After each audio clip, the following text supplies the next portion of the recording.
Lai Tiliki Post Directorate of Urban Affairs. Kublai piki perlok perjor baro.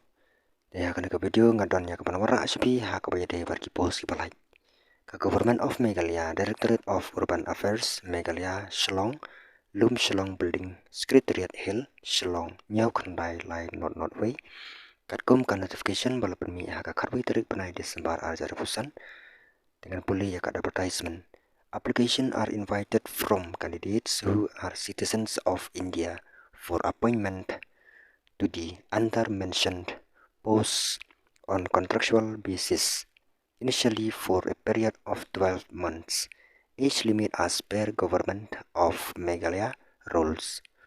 Jika Government of Meghalaya Directorate of Urban Affairs ka court application ya ki eligible candidate badai kinong sonong jong kari India ban pandap ya ki post ki balai haka contractual basis kajing sedang kat arbanai ka age limit kan long katkum karul jong ka sarkar Meghalaya ki post ki dai ki jong ka assistant urban planner ki number of post ki long lightly ka jingsiu na kapta ka post kan long rup ho hajar sipnai ka essential qualification ki candidate ki dai ban pandap ya ka BArch BE BTech with postgraduate degree in town or city or urban or housing or country or rural infrastructure or regional transport or environment planning from recognized university or institute, desirable associate membership of the Institute of Town Planner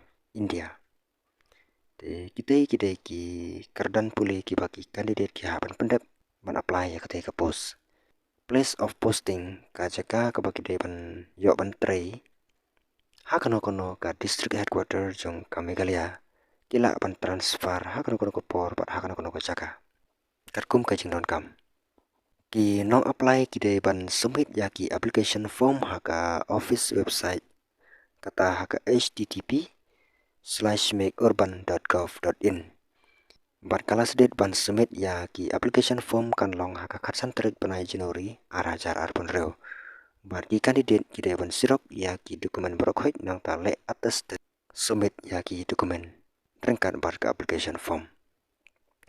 Tena kamta ka jingti bukampunya pila ban download ya ka notification napo ka website jong katai ka office Directorate of Urban Affairs.